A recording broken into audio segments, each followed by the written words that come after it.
Ada sebuah hadis mengatakan, man laqiyallah la yusyrik bihi syai' dakhalal jannah.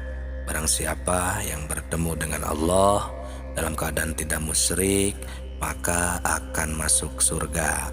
Kalau kita semua nanti di akhirat akan bertemu dengan Tuhan, itu jelas semuanya akan masuk surga. Jika kita berkeyakinan penuh akan bertemu dengan Tuhan itu nanti di akhirat. Jadi kalau semuanya akan masuk surga, untuk apa kita di dunia ini berbuat baik? Toh semuanya juga akan bertemu Allah dan akan masuk surga.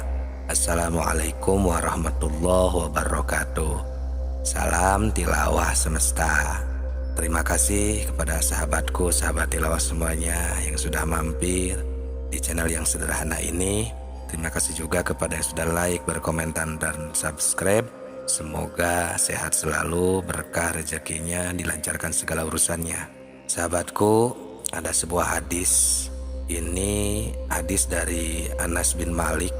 Anas bin Malik qala dzukirali anna nabiyya sallallahu alaihi wasallam qala li Mu'adz bin Jabal man laqiyallah la yusyrik bihi syai' dakhalal jannah. Hadis yang diriwayatkan Anas bin Malik. Beliau mendengar perkataan Mu'adz bin Jabal. Mu'adz bin Jabal mendengar langsung dari Rasulullah.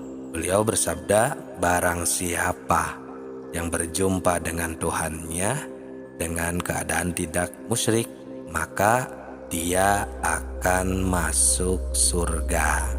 Dari hadis ini kita kaji, kita tafakuri, pasti kita akan dapat mengambil kesimpulan. Kalau kita semua nanti di akhirat bisa bertemu dengan Tuhan, itu jelas semuanya akan masuk surga. Jadi kalau semuanya akan masuk surga, untuk apa? Berarti kita di dunia ini berbuat baik jika semuanya akan masuk surga, jika semuanya akan bertemu dengan Allah itu di akhirat. Dan kenapa Tuhan Allah Subhanahu wa Ta'ala menyuruh berbuat baik di dunia ini?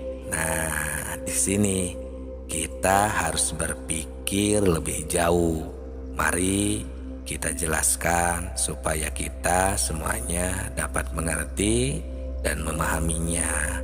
Memang semua manusia bukan satu persatu lagi, tapi semuanya, hanya ruh manusia tidak semuanya bertemu dengan Tuhannya. Orang yang bertemu dengan Tuhannya yaitu orang-orang yang tertentu saja. Yang dimaksud orang tertentu itu ialah orang-orang yang sudah mengenalnya, mengenal Tuhan di dunia ini. Tahu dari mana? Ini ada firman-Nya di dalam surat ke-17 ayat 72. Di sana Allah Subhanahu wa Ta'ala memberitahu, wa ma kana fi hadhihi a'ma fahuwa fil akhirati a'ma wa adallu sabila. Yang artinya, dan barang siapa yang buta hatinya di dunia ini, niscaya atau maka di akhirat nanti ia akan lebih buta dan lebih tersesat dari jalannya, di jalan yang benar. Jadi buta di sini barang tentu kepada Allah. Mau buta hatinya atau mau buta terhadap ilmunya, intinya adalah ujung-ujungnya kepada Allah Subhanahu wa Ta'ala.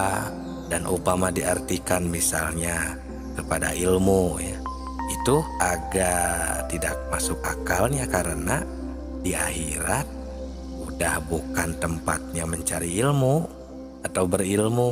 Di kitab Usuluddin juga kan di sana sudah diterangkan, man yakfur Allah fid dunya fa kafayarahu fil akhirah.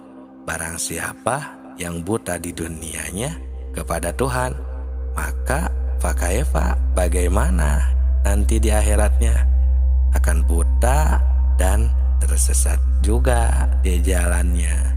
Nah, jadi di sini kita harus bisa membuka mata dan bisa mengobati penyakit a'ma ini, penyakit buta ini. Karena itulah penyakit yang hakikatnya ya, hakikat penyakit itu. Kenapa? Karena penyakit yang ada di dalam Al-Quran itu yang sangat berbahaya itu adalah hanya 3, yaitu sumun, bukmun, dan umyun. Itu kan fahum la yarji'un, fahum la yatakalamun, fahum la ya'qilun, banyak itu di dalam Al-Quran. Sumum, bukmun, umyun itu yang tidak bisa mendengar, yang buta, dan istilahnya yang ketiga tidak bisa berbicara atau gagu gitu ya, dalam tanda kutip. Nah, ini bukan mata yang ini pastinya, bukan telinga yang ini pastinya ya, yang ada di kepala, tapi yaitu pasangannya. Karena kan Allah Subhanahu wa Ta'ala menciptakan makhluknya ini berpasang-pasang ya, sudah pada tahu.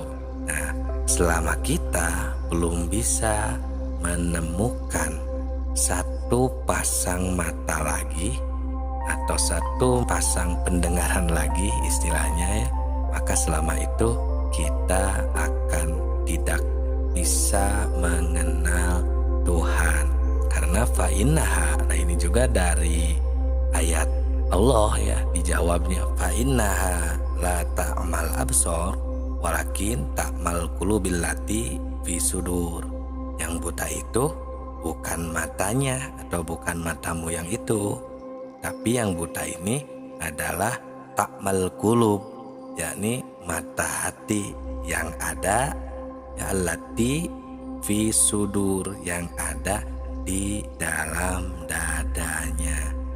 Jadi sebelum kita bisa menemukan mata yang satunya lagi, maka kita masih terbilang buta.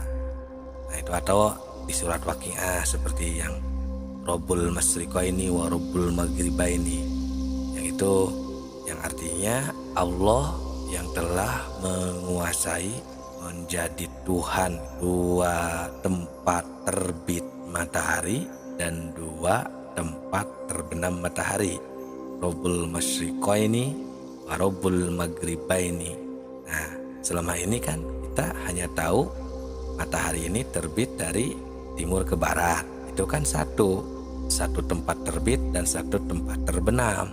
Nah, selama kita belum menemukan satu pasang lagi tempat terbit dan satu pasang lagi tempat terbenam, maka ibarat seperti ini tadi, karena Allah menciptakan berpasang-pasangan. Maka perhatikan dengan baik, seperti begini, satu pasang mata lagi itu, mata dohir, kita melihat contohnya buku yang berwarna kuning. Nah, maka mata batin juga kita jangan sampai buta.